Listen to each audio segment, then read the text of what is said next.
ഒരുപക്ഷെ ശാസ്ത്രീയമായ പരാമർശങ്ങൾ വെച്ചുകൊണ്ട് പറയുന്ന കണക്കുകൾ അൽബറൂനി അന്ന് പറഞ്ഞ ആ കണക്കിൽ നിന്നും 1% ചെറിയൊരു എറർ മാത്രമേ കാണാൻ സാധിക്കുന്നതാണ്. ഇനിയിപ്പോ അതേ സമയത്തുള്ള അൽ ഫർഗാവി ഭൂമിയുടെ ചുറ്റളവിനെ കുറിച്ച്, ഭൂമിയുടെ പെരിമീറ്ററിനെ കുറിച്ചുള്ള ചർച്ചകൾ നടത്തുന്നത്. അദ്ദേഹം പറയുന്നത് 40,248 കിലോമീറ്റർ എന്നാണ് ഭൂമിയുടെ ചുറ്റളവിനെ കുറിച്ച് പറഞ്ഞത്. പക്ഷേ ആധുനിക ശാസ്ത്രം ഈ വിഷയം കൈകാര്യം ചെയ്തത് എന്താണ്? ചന്ദ്രപ്പിറവിയെ കുറിച്ച് ചോദിക്കുന്നു. ഖുൽ ഹിയ മവാഖീതു ലിന്നാസ് യസ്അലൂനക അനിൽ മഹീൽ. ആർത്തവത്തെക്കുറിച്ച് അവർ ചോദിക്കുന്നു.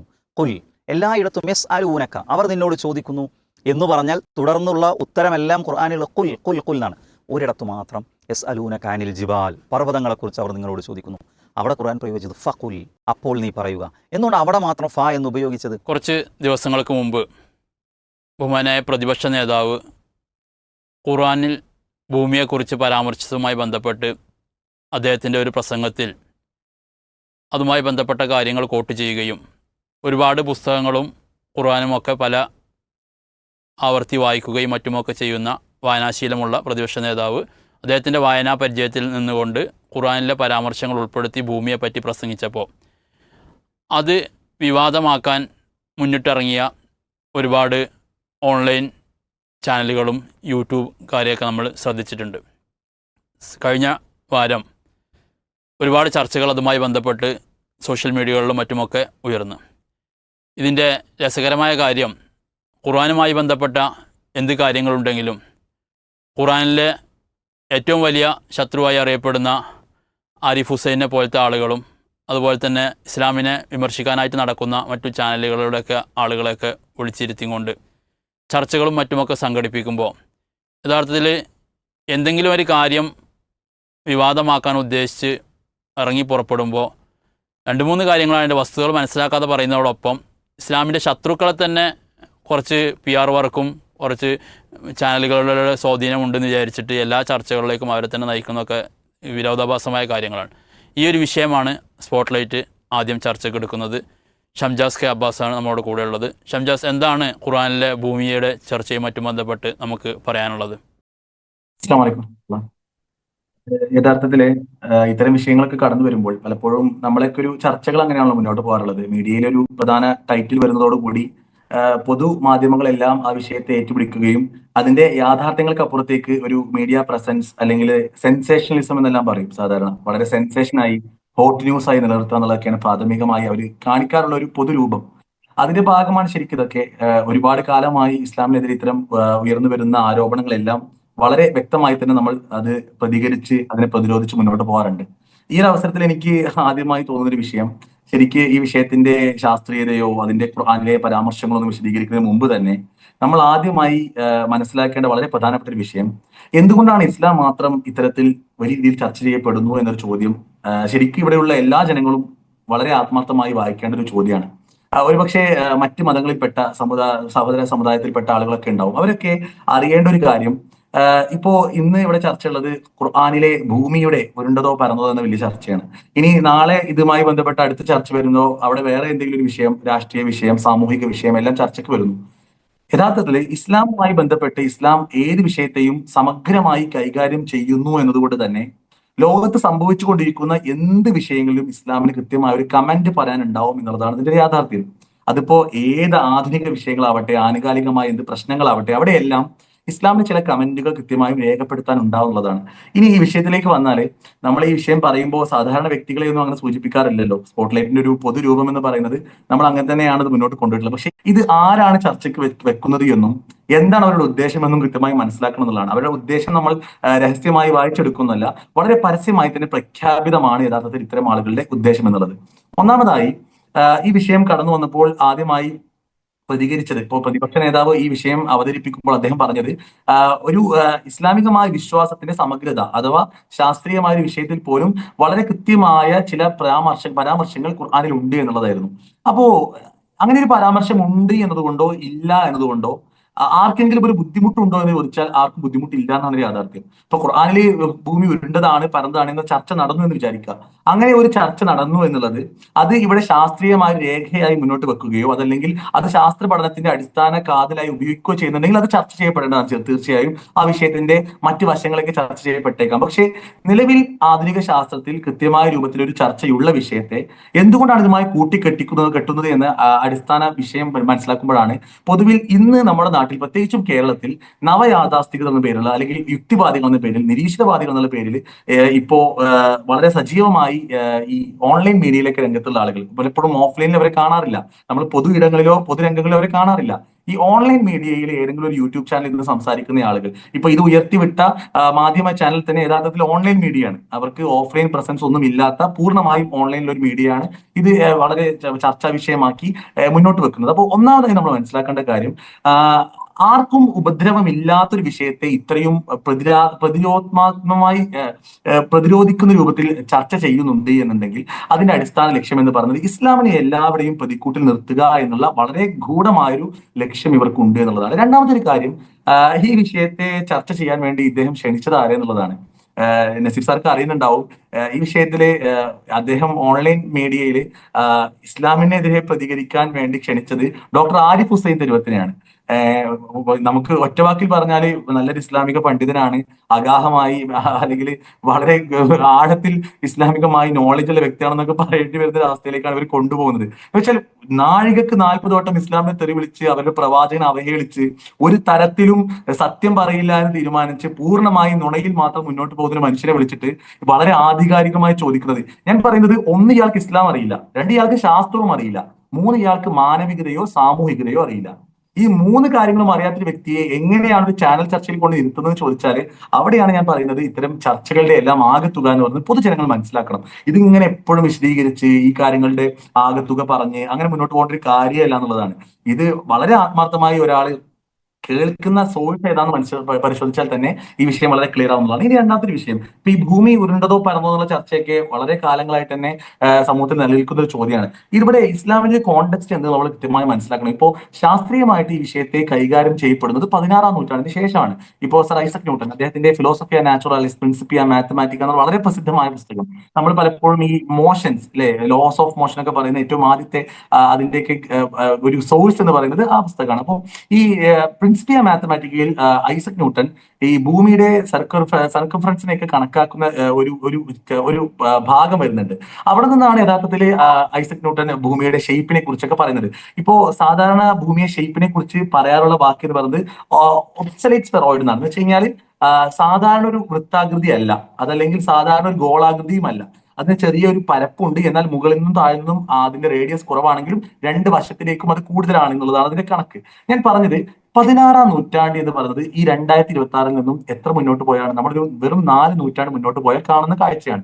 എന്നാൽ നമ്മൾ ഈ ചർച്ചകളൊക്കെ എടുക്കുമ്പോൾ ഇസ്ലാമികമായ ഇത്തരം ചർച്ചകൾ കടന്നു വരുന്നത് ഏകദേശം അതിനും 1000 നൂറ്റാണ്ടുകൾ മുമ്പ് എന്നുള്ളതാണ്. എന്ന് വെച്ച് കഴിഞ്ഞാൽ കൃത്യമായി പറഞ്ഞു കഴിഞ്ഞാൽ ഇസ്ലാമിക് ഈ ചർച്ച തുടങ്ങുന്നത് പ്രവാചകൻ സല്ലല്ലാഹു അലൈഹി വസല്ലമയ്ക്ക് ഖുർആൻ അവതരിക്കുന്നതോടുകൂടിയാണ്. അപ്പൊ ഖുർആനിൽ ഈ വിഷയവുമായി ബന്ധപ്പെട്ട് ഒരുപാട് പരാമർശങ്ങളുണ്ട്.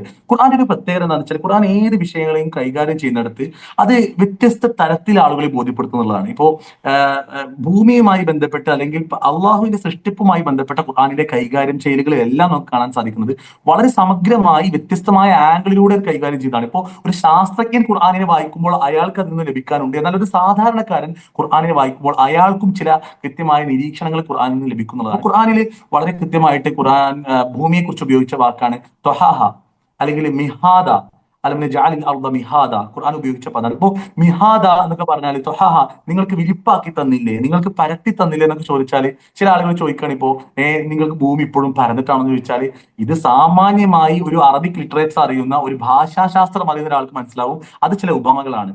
മനുഷ്യനെ സംബന്ധിച്ചിടത്തോളം ഇപ്പൊ ഭൂമി തൊട്ടിലാക്കിയില്ലെന്ന് ഖുർആൻ ചോദിക്കുന്നുണ്ട്. തൊട്ടിലാക്കിയെന്ന് ചോദിച്ചാൽ ഭൂമിക്ക് തൊട്ടിലിന്റെ ഷേപ്പാണെന്നല്ലോ, നമ്മൾ തൊട്ടിലൊക്കെ സാധാരണ യു ഷേപ്പിലാണ് ഉണ്ടാവാറുള്ളത്, ആ ഷേപ്പിലാണെന്നല്ലോ. അപ്പൊ പൊതുവില് ഭൂമിയുടെ ആകൃതിയെ കുറിച്ചോ അതിന്റെ രൂപത്തെക്കുറിച്ചോ അല്ല അവിടെ പരാമർശം, മറിച്ച് അത് മനുഷ്യന് സൗകര്യപ്പെടുത്തിയിട്ടുള്ളത്, മനുഷ്യൻ അത് എങ്ങനെയാണ് ആവാസയോഗ്യമാക്കിയിരിക്കുന്നതാണ് ചർച്ച.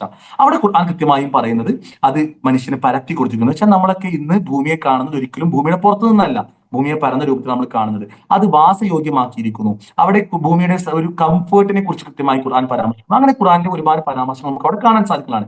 രണ്ടാമത്തെ ഒരു കാര്യം, ഖുർആനിലെ ആയത്തുകൾ പിന്നീട് ചർച്ച ചെയ്യപ്പെടുന്നത് ഖുർആനിന്റെ അധ്യായങ്ങളെ പരിശോധിക്കുന്നത് പിന്നീട് സ്വഹാബാക്കളും അതിനുശേഷം വന്ന താബിഈകളും എല്ലാമാണ്. ഞാൻ ഒരു കോമൺ ഓഡിയൻസിന് വേണ്ടി വിശദീകരിക്കുകയാണ്. ഖുർആനെ കുറിച്ച് പറയേണ്ടതും ഖുർആനെ കുറിച്ച് വിശദീകരിക്കേണ്ടതും ആരാണ്? അത് കൃത്യമായും ഇസ്ലാമിന്റെ മറ്റ് എല്ലാ മേഖലകളെയും അറിയുന്ന, അതിനെക്കുറിച്ച് നല്ല അവഗാഹമുള്ള ആളുകളാണ്. സ്വാഭാവികമായി ഇന്ന് ഓൺലൈൻ മീഡിയയിൽ ഏതെങ്കിലും ഒരു ഖുറാന്റെ ആയത്ത് മാത്രം എടുത്ത് ചർച്ച ചെയ്യുന്ന ആൾക്ക് വിശദീകരിക്കാൻ സാധിക്കുന്നതല്ല ആ വിഷയം എന്നുള്ളതാണ്. അപ്പൊ ഇവിടെ ഖുർആനെ പറ്റിയുള്ള ഈ ചർച്ചയിൽ ഖുർആൻ ഉപയോഗിച്ച പദങ്ങളൊക്കെ പരിശോധിച്ചുകൊണ്ട് പിന്നീട് നമ്മളിപ്പോ സഹാബാക്കളുടെ കാലത്തും സഹാബാക്കൾ കമ്പാനിയൻസ് ഓഫ് പ്രൊഫറ്റ് സല്ലല്ലാഹു അലൈഹി വസല്ലം, പ്രൊഫറ്റ് മുഹമ്മദ് സല്ലല്ലാഹു അലൈഹി വസല്ലമയുടെ കമ്പാനിയൻസ് ആയിട്ടുണ്ടായിട്ടുള്ള സ്വഹാബാക്കൾ ഈ വിഷയത്തെക്കുറിച്ച് ധാരാളം പരാമർശങ്ങൾ നടത്തിയിട്ടുണ്ട്. ശേഷം ഇസ്ലാമിക ലോകത്ത് നടന്ന പണ്ഡിതന്മാരുടെ പല ഗ്രന്ഥങ്ങളും കാണാൻ സാധിക്കും. ഇപ്പോൾ മജ്മു ഫത്താവ് എന്ന് പറയുന്ന ഗ്രന്ഥത്തിൽ ഇബ്നു തൈമിയ റഹിമഹുല്ല അദ്ദേഹം വിശദീകരിക്കുന്ന ചില ഭാഗങ്ങൾ, അദ്ദേഹം പല സ്വഹാബാക്കളെയും പല താബികളെയും എല്ലാം കോട്ട് ചെയ്തുകൊണ്ട് ഭൂമിയുടെ ആകൃതിയെക്കുറിച്ച് വിശദീകരിക്കുന്നുണ്ട്. അവിടെ വളരെ കൃത്യമായും അദ്ദേഹം പരാമർശിക്കുന്നത് ഭൂമിയുടെ ഗോളാകൃതിയെ കുറിച്ചാണ്. ഞാൻ അത് വിശദീകരിക്കുന്ന ഒരിക്കലും ഈ ആരിഫ് ഹുസൈൻ തെരുവത്തിന് വേണ്ടിയോ അല്ലെങ്കിൽ ഇത്തരം ഓൺലൈൻ മീഡിയയുടെ കാഴ്ചക്കാർക്ക് വേണ്ടിയോ അല്ല, മറിച്ച് ഇവിടെ തെറ്റിദ്ധരിപ്പിക്കപ്പെട്ട ഒരു സാധാരണ ജനങ്ങളുണ്ട്, അവർക്ക് വേണ്ടി പറയുകയാണ്. ഇതിന്റെ ആഴം മനസ്സിലാക്കാൻ, അല്ലെങ്കിൽ ഈ ഒരു വിഷയത്തെ മാത്രം പ്രൂവ് ചെയ്യാൻ വേണ്ടിയിട്ടല്ല, മറിച്ച് ശാസ്ത്രീയമായ ഏത് വിഷയത്തിലും ഇസ്ലാമിന്റെ കൈകാര്യം എങ്ങനെയാണ് എന്നുള്ളത് കൃത്യമായി മനസ്സിലാക്കാൻ വേണ്ടി പറയാണ്. AD 800 യഥാർത്ഥത്തിൽ ഖലീഫ മഅ്മൂന്റെ കാലത്ത്, കൃത്യമായി പറഞ്ഞാൽ അദ്ദേഹം ഖലീഫയായിരിക്കുന്ന സമയത്താണ് അദ്ദേഹത്തിന്റെ ശാസ്ത്രജ്ഞന്മാരെ ഒരുമിച്ച് കൂട്ടുകയും വ്യത്യസ്തമായ ശാസ്ത്ര ശാഖകളിൽ വളരെ അവഗാഹമുള്ള ഗവേഷണം നടത്താൻ വേണ്ടി അദ്ദേഹം തീരുമാനിക്കുകയും ചെയ്തത്. അങ്ങനെ അൽബിറൂനിയെ പോലെയുള്ള ആളുകളെല്ലാം ഇന്നിപ്പോ നാസയൊക്കെ അൽബിറൂനിയുടെ പേരിൽ ചന്ദ്രനിലൊക്കെ ചില ഗർത്തങ്ങൾക്ക് പേരിട്ടിട്ടുണ്ടെന്നാണ്. ചിലപ്പോൾ നിങ്ങൾക്ക് എല്ലാവർക്കും സെർച്ച് ചെയ്താൽ കിട്ടും. ഇപ്പോൾ അൽബിറൂനി ക്രൈറ്റർ എന്ന് സെർച്ച് ചെയ്ത് കഴിഞ്ഞാൽ നമുക്ക് നാസയുടെ ചന്ദ്രനിലെ പല ഗർത്തങ്ങൾക്കും ഇസ്ലാമിക പണ്ഡിതന്മാരുടെ പേരിടുന്ന കാഴ്ചകൾ അത് ഒരു പക്ഷേ സാധാരണക്കാർ അറിഞ്ഞിട്ടുണ്ടാവില്ല എന്നുള്ളതാണ്. അപ്പോ അൽബിറൂനിയെ പോലുള്ള ഇസ്ലാമിക പണ്ഡിതന്മാർ തന്നെ കൃത്യമായി ഈ വിഷയത്തെ കൈകാര്യം ചെയ്യും. ഇപ്പൊ അൽബിറൂനി അന്ന് ഭൂമിയുടെ റേഡിയസ് അളക്കുന്നുണ്ട്. റേഡിയസ് അളന്നിട്ട് അന്ന് അദ്ദേഹം പറയുന്നത് 6370 എന്നാണ്. ഇന്ന് ഇപ്പൊ ഞാൻ ഈ വിഷയവുമായി ബന്ധപ്പെട്ടൊന്ന് പഠിക്കാൻ ശ്രമിച്ചപ്പോൾ മനസ്സിലാവുന്നത് ഏകദേശം 18ാം നൂറ്റാണ്ട് കഴിഞ്ഞിട്ട് പോലും ഭൂമിയുടെ ഈ റേഡിയസുമായി ബന്ധപ്പെട്ട ചർച്ചകൾ തീരുമാനമായിട്ടില്ല എന്നുള്ളതാണ്. ഇന്നും ഒരുപക്ഷെ ശാസ്ത്രീയമായ പരാമർശങ്ങൾ വെച്ചുകൊണ്ട് പറയുന്ന കണക്കുകൾ അൽബിറൂനി അന്ന് പറഞ്ഞ ആ കണക്കിൽ നിന്നും 1% ചെറിയൊരു എറർ മാത്രമേ കാണാൻ സാധിക്കുന്നതാണ്. ഇനിയിപ്പോ അതേ സമയത്തിനുള്ള അൽ ഫർഗാവി ഭൂമിയുടെ ചുറ്റളവിനെ കുറിച്ച്, ഭൂമിയുടെ പെരിമീറ്ററിനെ കുറിച്ചുള്ള ചർച്ചകൾ നടത്തുന്നത്. അദ്ദേഹം പറയുന്നത് 40,248 കിലോമീറ്റർ എന്നാണ് ഭൂമിയുടെ ചുറ്റളവിനെ കുറിച്ച് പറയുന്നത്. പക്ഷേ ആധുനിക ശാസ്ത്രം ഈ വിഷയം കൈകാര്യം ചെയ്തത് എന്നാണ്? ഞാൻ ഈ വിഷയം പറയുമ്പോൾ നമ്മൾ അറിയേണ്ട ഒരു കാര്യം, യഥാർത്ഥത്തിൽ മനുഷ്യൻ ലോകത്തെ കാണാൻ തുടങ്ങിയിട്ട് വെറും 300 വർഷമായിട്ടുള്ളൂ. മനുഷ്യൻ ലോകത്തെ എന്ന് പറഞ്ഞാല് സ്പെയിനിലുള്ള മഗല്ലൻ ഭൂമിയെ ഒരു തവണ ചുറ്റിക്കറങ്ങാൻ വേണ്ടി തീരുമാനിക്കുന്നതും ഭൂമിയെ ചുറ്റിക്കറങ്ങാൻ വേണ്ടി തയ്യാറെടുത്ത് അദ്ദേഹം അത് പാതി വെച്ച് ഉപേക്ഷിക്കുകയും പിന്നീട് അദ്ദേഹത്തിന് തുടർന്നുകൊണ്ട് മറ്റൊരു വ്യക്തി അത് കംപ്ലീറ്റ് ചെയ്യുകയും ചെയ്യുന്നത് 16ാം നൂറ്റാണ്ടിലാണ്. നമ്മൾ വെറും 400 വർഷങ്ങൾക്ക് മുൻപാണ്. അന്ന് വരെയും സ്പെയിനിലുള്ള ഒരാൾക്ക് ഇന്ത്യയെക്കുറിച്ചോ ഇന്ത്യയിലുള്ള ഒരാൾക്ക് അമേരിക്കയെക്കുറിച്ചോ അറിയാത്ത കാലത്ത് യാത്രാ മാർഗം വഴി മാത്രം അങ്ങോട്ടും ഇങ്ങോട്ടും യാത്ര ചെയ്തിരുന്ന കാലത്താണ് എത്രയോ നൂറ്റാണ്ടുകൾക്ക് മുൻപ് ഭൂമിയുടെ സർക്കംഫറൻസും ഭൂമിയുടെ റേഡിയസും വളരെ ആഴത്തിൽ പണ്ഡിതന്മാർ കൈകാര്യം ചെയ്തിട്ടുണ്ടെന്ന് പറയുമ്പോൾ നമ്മൾ ഇത് എന്ത് വെച്ചിട്ടാണ് കൈകാര്യം ചെയ്തത്? നമ്മൾ സാധാരണ നാടൻ ഭാഷയിൽ പറയാറുണ്ട്, മെസ്സിയെയും നാട്ടിലെ കണ്ടംകളി കളിക്കുന്ന ആളെയും വെച്ച് കമ്പയർ ചെയ്തത്. ഞാൻ നാടൻ ഭാഷയിൽ പറയാട്ടോ, അത് വളരെ കറക്റ്റ് ആണ്. എന്ന് വെച്ച് കഴിഞ്ഞാല് നമ്മൾ ഈ കാര്യങ്ങളൊക്കെ ചർച്ച ചെയ്യുന്ന ആളുകളുടെ ഒരു പൊതുരൂപം, അവരുടെ ഒരു പാരാമീറ്റർ എന്നൊക്കെ പറയാം, അളവുകോലുകൾ, അത് വളരെ രസകരമാണ്. വലിയ ആഴമുള്ള ഇപ്പൊ മജ്മു ഫത്താവ എന്ന് പറയുന്ന ഒരു ഗ്രന്ഥം മാത്രം വോളിയങ്ങളാണ്. പക്ഷേ അത്തരത്തിലുള്ള ഇസ്ലാമിലെ അടിസ്ഥാന ഗ്രന്ഥമായി അല്ലെങ്കിൽ ഇസ്ലാമിന്റെ പ്രമാണത്തിൽ ഏറ്റവും ആദ്യത്തേത് ഖുർആനാണ്. ഖുർആൻ പോലും ഒരു ആവർത്തി വായിക്കാത്ത ആളുകളാണ് ഈ വിഷയത്തിലേക്ക് കമന്റുകൾ പറയുന്നത്. വളരെ രസകരമാണ്. ഞാൻ അവസാനമായി ഒരു കമന്റ് കൂടി കൂട്ടിച്ചേർക്കട്ടെ. ശാസ്ത്രീയമായി വിഷയത്തെ കൈകാര്യം ചെയ്യുന്നിടത്ത് ഇസ്ലാമിന്റെ ശാസ്ത്രവുമായി ബന്ധപ്പെട്ട നിലപാട് വളരെ കൃത്യമായി നമ്മൾ മനസ്സിലാക്കണം.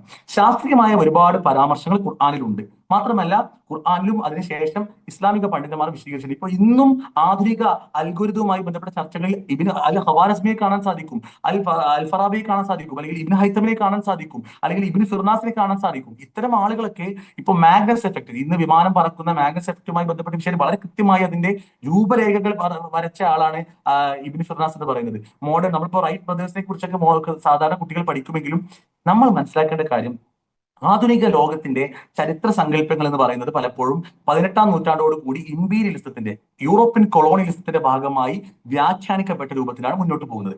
വളരെ എളുപ്പത്തിൽ ഞാനൊരു കണക്ക് മാത്രം നിങ്ങൾക്ക് പറയാം. ഇത് എന്നെ കേൾക്കുന്ന ഏതൊരു വ്യക്തിക്കും സെർച്ച് ചെയ്യാവുന്നതാണ്. ഇന്ന് നമ്മൾ ലോകത്തെ ഏറ്റവും ടോപ്പ് യൂണിവേഴ്സിറ്റികൾ എന്ന് ലോകത്ത് എണ്ണുന്ന ഓക്സ്ഫോർഡ് യൂണിവേഴ്സിറ്റിയോ കാംബ്രിഡ്ജ് യൂണിവേഴ്സിറ്റിയോ പരിശോധിച്ച് കഴിഞ്ഞാൽ ഈ 2 യൂണിവേഴ്സിറ്റികളും ഇന്ന് ഇംഗ്ലണ്ടിലാണുള്ളത്. ഈ 2 യൂണിവേഴ്സിറ്റികളിലെയും അറബിക് ഡിപ്പാർട്ട്മെന്റുകൾ, ഇന്നിപ്പോ ഈ പരാമർശങ്ങളൊക്കെ വലിയ ചർച്ച ചെയ്യുന്ന ആളുകളുണ്ട്. ഇപ്പൊ ദഹാഹ എന്താണ്, മിഹാദ എന്താണ്, ഭൂമിയെ കുറിച്ച് ഖുർആൻ ഇങ്ങനെയല്ലേ പറഞ്ഞൊക്കെ ചർച്ച ചെയ്യുന്ന ആൾക്കാരുണ്ടല്ലോ, അവരറിയാൻ വേണ്ടി ഞാൻ പറയുകയാണ്, കാംബ്രിഡ്ജിലും ഓക്സ്ഫോർഡിലും ഇന്നും അവരുടെ അറബിക് ഡിപ്പാർട്ട്മെന്റ് എന്നാണ് ആരംഭിച്ചത് നോക്കി നിങ്ങൾക്ക് 16-ാം നൂറ്റാണ്ടിന് മുൻപ് കാണാൻ സാധിക്കും. എന്നാൽ അവിടെ ഇന്ന് നമ്മൾ പറയുന്ന ഫിസിക്സ് ഡിപ്പാർട്ട്മെന്റോ മാത്തമാറ്റിക്സ് ഡിപ്പാർട്ട്മെന്റോ ആരംഭിച്ചത് എന്നാന്ന് ചോദിച്ചാൽ അത് പിന്നീട് ഏകദേശം 400 വർഷങ്ങൾക്ക് ശേഷമാണ് പിന്നീട് ആരംഭിച്ചിട്ടുള്ളത്.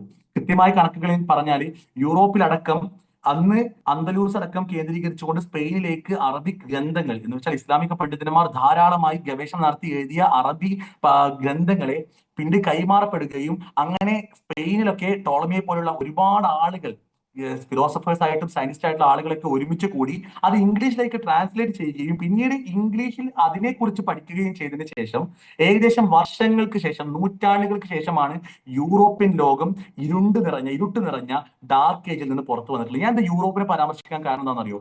ഇന്ന് ഇവിടെ ശാസ്ത്രത്തെക്കുറിച്ച് വലിയ രീതിയിൽ പുലമ്പുന്ന ആളുകളൊക്കെ അറിയാൻ വേണ്ടി പറയുകയാണ്, യൂറോ ശാസ്ത്രം പറയുന്നതിന് മുൻപ് നിങ്ങൾക്കാർക്കും ഈ വിഷയങ്ങൾ അറിയില്ലായിരുന്നു.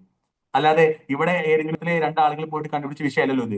ഇന്നും യൂറോ സെൻട്രിസം എന്ന പേരിൽ സയൻസിനെ മൊത്തം യൂറോപ്യൻ ചുറ്റും റിവോൾവ് ചെയ്യിക്കുന്ന ആളുകൾ കൃത്യമായി മനസ്സിലാക്കാൻ വേണ്ടി പറയാണ്, ഇവിടെ ഒരു ചരിത്രമുണ്ട്.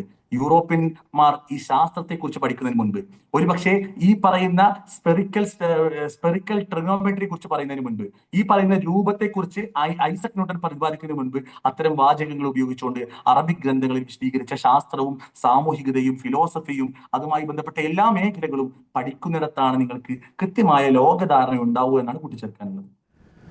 വളരെ കൃത്യമായിട്ടാണ് കഴിഞ്ഞ പ്രതിപക്ഷ നേതാവിൻ്റെ ഭൂമിയുമായി ബന്ധപ്പെട്ട പരാമർശത്തിൽ വളരെ ശാസ്ത്രീയമായിട്ടുമൊക്കെയാണ് ഷംജാസ് അവതരിപ്പിച്ചത്. ഇതിൽ നേരത്തെ സൂചിപ്പിക്കുകയുണ്ടായി, ഇതിനെതിരെയൊക്കെ ചർച്ചയ്ക്ക് വരുന്നത് മരണപ്പെട്ട ഉമ്മനെ 2 ദിവസം തികഞ്ഞതിന് മുമ്പ് തന്നെ വളരെ മോശമായിട്ട് ഫേസ്ബുക്കിലും മറ്റുമൊക്കെ എഴുതുന്ന യുക്തിവാദിയും ബാക്കികളുടെ പേര് കേട്ടിട്ട ആളുകളാണ് ഈ പറയുന്ന സാധനത്തിന് ശാസ്ത്രീയ വശം എന്നുള്ള നിലക്കൊക്കെ ഇതിനെ വിമർശിക്കാൻ വരുന്നത്. എന്താണ് നിഷാദ് സെൽഫി നമുക്ക് കൂട്ടിച്ചേർക്കാനുള്ളത്? ഇവിടെ ഖുർആൻ എന്ന് പറയുന്നത് ഒരിക്കലും ഒരു ശാസ്ത്ര ഗ്രന്ഥമല്ല. ഖുർആൻ ശരിക്കും മനുഷ്യന് ഇവിടെ എങ്ങനെ ജീവിക്കണം എന്ന് പഠിപ്പിക്കും. പ്രപഞ്ചത്തിൻ്റെ സൃഷ്ടാവ് പ്രവാചകൻ മുഹമ്മദ് നബിയിലൂടെ മനുഷ്യ സമൂഹത്തിന് നൽകിയ ഒരു മാർഗനിർദ്ദേശകങ്ങൾ അടങ്ങിയ ഗ്രന്ഥമാണ്. അത് ജീവിതത്തിൻ്റെ എല്ലാ തലങ്ങളെയും സ്പർശിക്കുന്ന ദിശാബോധം അതിനകത്ത് ഖുർആനിനകത്ത് അള്ളാഹു ഉൾപ്പെടുത്തിയിട്ടുണ്ട്. അപ്പോൾ ഇവിടെ നമ്മൾ മനസ്സിലാക്കേണ്ടത് എല്ലാ ശാസ്ത്ര കാര്യങ്ങളും ഖുർആനിലേക്ക് ചേർത്ത് പറയുകയോ എല്ലാ ശാസ്ത്രത്തിൻ്റെ തെളിവുകളും ഖുർആനുമായി ബന്ധപ്പെടുത്തി പറയുകയോ ചെയ്യേണ്ട ആവശ്യമില്ല. എന്നാൽ ഒരു തെളിയിക്കപ്പെട്ട ശാസ്ത്രത്തിന് വിരുദ്ധമായ ഒരു പരാമർശം വിശുദ്ധ ഖുർആനിൽ ഉണ്ടാവുക സാധ്യമല്ല. അത് ദൈവത്തിൽ നിന്നുള്ള, സൃഷ്ടാവിൽ നിന്നുള്ളതാണ്. അതുകൊണ്ട് തന്നെ അത് തെളിയിക്കപ്പെട്ട ഒരു ശാസ്ത്ര സത്യത്തിന് വിരുദ്ധമായി ഒരിക്കലും ഖുർആൻ ഉണ്ടാകാനുള്ള സാധ്യതയില്ല. അത് ഒരുപാട് ഉദാഹരണങ്ങൾ ആ വിഷയത്തിൽ നമുക്ക് കാണാൻ സാധിക്കും. ശ്രീ വി ഡി സതീശൻ്റെ തിരുവനന്തപുരത്തെ ഒരു സ്ഥാപനത്തിൽ നടത്തിയ പ്രഭാഷണം ഞാൻ മുമ്പത് കേട്ടിരുന്നു. ഞാനൊക്കെ സോഷ്യൽ മീഡിയയിൽ ഷെയർ ചെയ്തിരുന്നു. അദ്ദേഹം കുറേ അങ്ങനത്തെ ഉദാഹരണങ്ങൾ കൊണ്ടുവരാൻ ശ്രമിക്കുന്നുണ്ട്. വളരെ നല്ല ഒരു പഠനമാണ് അദ്ദേഹം അതിലൂടെ പഠിപ്പിക്കുന്നത്. പക്ഷേ ഇവിടെ ഇത്തരം കാര്യങ്ങളെക്കുറിച്ച് വായിക്കാത്ത, പഠിക്കാത്ത, മനസ്സിലാക്കാത്ത ആളുകൾ പലരും ഇതിനെക്കുറിച്ച് നിരന്തരമായി അഭിപ്രായങ്ങൾ പറഞ്ഞുകൊണ്ടിരിക്കുന്നു. അത് ഇപ്പോൾ ഈ പറയുന്ന വ്യക്തികളോ അതല്ലെങ്കിൽ ഇത് വിവാദമാക്കിയ ഏതെങ്കിലും ഓൺലൈൻ ചാനലുകളോ മാത്രമല്ല. സൂംബ വിവാദമുണ്ടായ ആ കാലത്ത് നിങ്ങൾ ഓർക്കുന്നുണ്ടോയെന്നറിയില്ല, 2 ചാനലുകളിൽ 2 വ്യത്യസ്ത വ്യക്തികൾ സൂംബയുമായി ഒന്നും ബന്ധമില്ലാത്തതിരുന്നിട്ട് പോലും വിശുദ്ധ ഖുർആനിൽ ഭൂമി പരന്നതാണെന്ന് പറയുന്നില്ലേ എന്ന ഒരു പരാമർശം നടത്തുണ്ടായി. അപ്പോൾ കുറേ ആൾക്കാരുടെ ഉള്ളിൽ ഇതിങ്ങനെ അടിഞ്ഞു കൂടിയിട്ടുണ്ട്.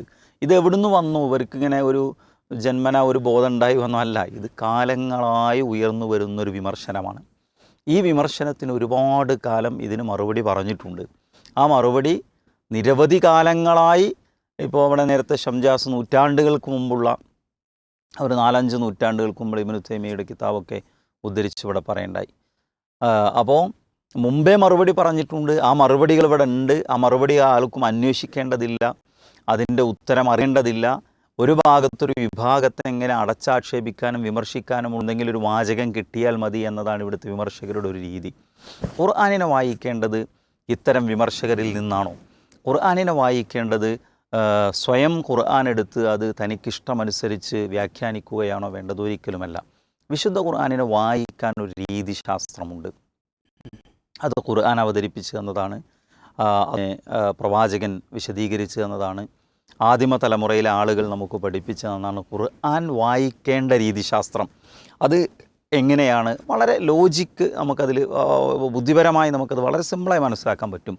ഖുർആൻ അവതരിച്ച ഒരു സമൂഹം ഏതൊരു സമൂഹത്തിൻ്റെ ഭാഷയിലാണോ ഖുർആൻ അവതരിച്ചത്, അഥവാ മുഹമ്മദ് റസൂലുള്ളാഹി സ്വല്ലല്ലാഹു അലൈഹി വസല്ലമയുടെ കൂടെ ജീവിച്ച ആളുകളിലേക്കാണ് ഖുർആൻ അവതരിച്ചത്, അവരുടെ കാലത്താണ് അവതരിച്ചത്, അവരുടെ ഭാഷയിലാണ് അവതരിച്ചത്, അവരുടെ ജീവിതത്തിലെ എന്താ പറയുക, നമ്മുടെ നാട്ടിൽ നാട്ടുനടപ്പുകൾ എന്നൊക്കെ പറയും, ആ സാഹചര്യത്തിലേക്കാണ് ഖുർആൻ അവതരിച്ചത്. അതുകൊണ്ട് അവരുടെ ഭാഷ, അവരുടെ ഭാഷാ പ്രയോഗങ്ങൾ, അവർ ഖുർആനിനെ എങ്ങനെ മനസ്സിലാക്കി എന്നതനുസരിച്ചാണ് വിശുദ്ധ ഖുർആൻ വ്യാഖ്യാനിക്കേണ്ടതും മനസ്സിലാക്കേണ്ടതും. ഓരോരുത്തർക്കും അവരവരുടെ ഇഷ്ടമനുസരിച്ച് അതിനെ വ്യാഖ്യാനിക്കാൻ ശ്രമിക്കുന്നിടത്താണ് ഇത്തരം ഭീമാബദ്ധങ്ങളിലേക്ക് മനുഷ്യർ എത്തിച്ചേരുന്നത്. ഇപ്പോൾ ഒരു ഉദാഹരണം പറയാം. ഖുർആനിൽ അവിശ്വാസികളായ ഏറ്റവും വലിയ അവിശ്വാസികളുടെ 2 ഉദാഹരണം 2 സ്ത്രീകളെക്കുറിച്ചാണ് പറയുന്നത്. ഏറ്റവും നല്ല വിശ്വാസികളുടെ ഉദാഹരണവും 2 സ്ത്രീകളാണ്. അപ്പോൾ നോഹ നബിയുടെ ഭാര്യയും ലൂത്ത് നബി പ്രവാചകൻ്റെ ഭാര്യയും, അവർ 2 പേരും അവിശ്വാസികളുടെ ഉദാഹരണമാണ്. അങ്ങനെ അവരെക്കുറിച്ച് ഖുർആൻ പറഞ്ഞു, ഫഖാനത്താഹുമ, ആ 2 ആളുകളും അവരുടെ ഭർത്താക്കന്മാരെ വഞ്ചിച്ചു.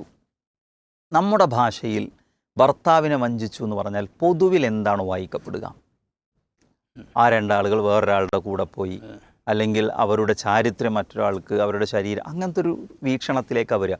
ഇവിടെ ഒരിക്കലും അവർ അവരുടെ ഭർത്താക്കന്മാരെ ആ നിലക്ക് വഞ്ചിച്ചു എന്നേ അല്ല പറയുന്നത്. അവിടുത്തെ കോണ്ടസ്റ്റ് എന്താണ്? അവിടുത്തെ കോണ്ടസ്റ്റ് എന്ന് പറഞ്ഞാൽ അവർ വിശ്വാസികളായി പുറത്തേക്ക് നടിച്ച് ഭർത്താക്കന്മാരെ കൂടെ നിന്ന് മറ്റുള്ള ഉള്ളിൽ അവിശ്വാസം നിലനിർത്തി. ഒന്നുകിൽ അതല്ലെങ്കിൽ അവർ അവിശ്വാസികൾക്ക് തങ്ങളുടെ ഭർത്താക്കന്മാരെ ഒറ്റുകൊടുത്തു. ഇതാണ് അവിടുത്തെ കോണ്ടസ്റ്റ്. ആ കോണ്ടസ്റ്റ് മറച്ചു വെച്ച്, ആ കോണ്ടസ്റ്റ് അറിയാത്ത ഒരാൾ, ആ ഒരു പശ്ചാത്തലം അറിയാത്ത ഒരാൾ ഈ ആയത്ത് വായിക്കുമെന്ന് വിചാരിക്കുക. ഇവർ ഭർത്താക്കന്മാർക്ക് കൊടുക്കേണ്ട കാര്യങ്ങൾ അല്ലെങ്കിൽ ശരീരം മറ്റാൾക്ക്, അവർ എന്തിനും ഒരു സാഹചര്യമുണ്ട്. വിശുദ്ധ ഖുർആൻ എന്ന് പറഞ്ഞാൽ അത്ര സൂക്ഷ്മമായി മനസ്സിലാക്കേണ്ട ഒരു സംഗതിയാണ്. അപ്പോൾ ഖുർആനിൻ്റെ ഒരു രീതി നമുക്ക് മനസ്സിലാക്കാൻ സാധിക്കും. ഖുർആനിൽ ഒരായത്ത് പോലും ആവർത്തനമില്ല എന്ന് പറയാം. ഒരായത്ത് പോലും ഖുർആനിൽ ആശയം ആവർത്തനമില്ല, വാചകങ്ങൾ ആവർത്തനമുണ്ട്. അപ്പോൾ ഉദാഹരണം പറയുകയാണെങ്കിൽ സൂറ അർ-റഹ്മാൻ, അതിൽ ഫബിഅയ്യി ആലാഇ റബ്ബിക്കുമാ തുകദ്ദിബാൻ, ഈ ആയത്ത് ഒരുപാട് തവണ ആവർത്തിച്ചു വരുന്നു, മനോഹരമായിട്ട് വന്നതാണ് ഒരുപാട്. പക്ഷേ അതിൻ്റെ ആശയത്തിലേക്ക് പോയാൽ ഇതൊന്നും ആവർത്തനമല്ല. അപ്പം അത് ആദ്യം വരുന്നത് ഖലഖൽ ഇൻസാന മിൻ സൽസാലിൻ കൽ ഫഖാർ വഖലഖൽ ജാന്ന മിൻ മാരിജിൻ മിൻ നാർ, മനുഷ്യനെ അവൻ മണ്ണിൽ നിന്ന് സൃഷ്ടിച്ചു, ജിന്നുവർഗത്തെ അവൻ തീയിൽ നിന്ന് സൃഷ്ടിച്ചു. അവിടെ ഇതിന് ശേഷം ഫബിഅയ്യി ആലാഇ റബ്ബിക്കുമാ തുകദ്ദിബാൻ എന്ന് പറഞ്ഞാൽ ആ സൃഷ്ടിപ്പിലെ ഏത് അനുഗ്രഹത്തെയാണ് നിങ്ങൾ നിഷേധിക്കുന്നത്. പിന്നെ അത് കഴിഞ്ഞാൽ വരുന്നത് മറജൽ ബഹറൈനി യൽതഖിയാൻ ബൈനഹുമാ ബർസഖുൻ ലാ യബ്ഗിയാൻ, 2 സമുദ്രങ്ങളെ അള്ളാഹു വേർതിരിച്ചു, അവയ്ക്കിടയിൽ ഒരു മറയുണ്ട്, നിങ്ങൾ കാണാത്ത മറ. അത് ആധുനിക ശാസ്ത്രവുമായി ചേർത്ത് വെച്ച് വായിക്കുകയാണെങ്കിൽ ഖുർആനിലൊരു വലിയ അത്ഭുതമാണ്. അതിനുശേഷം വരുന്ന ഫബിഅയ്യി ആലാഇ റബ്ബിക്കുമാ തുകദ്ദിബാൻ എന്ന് പറയുന്ന ആയത്തുകൊണ്ട് എന്താ ഉദ്ദേശിക്കുന്നത്? ആ സമുദ്രത്തിനിടയിലെ മറയിലെ അനുഗ്രഹത്തെ, അത്ഭുതത്തെ നിങ്ങൾ എങ്ങനെയാണ് നിഷേധിക്കുക? ഒരേ വാചകമാണ്. ഓരോ ആയത്ത് കഴിയുമ്പോഴും അതിൻ്റെ ആശയങ്ങൾ വ്യത്യസ്തമാണ്. എന്നാൽ ഇതൊന്നും മനസ്സിലാക്കാത്ത ഒരാളെ സംബന്ധിച്ചിടത്തോളം വായിക്കുന്നിടത്തെല്ലാം ഒരേ വാക്കാണ്, ഒരേ അർത്ഥമാണ്, അതിനപ്പുറത്തേക്കൊന്നുമില്ല.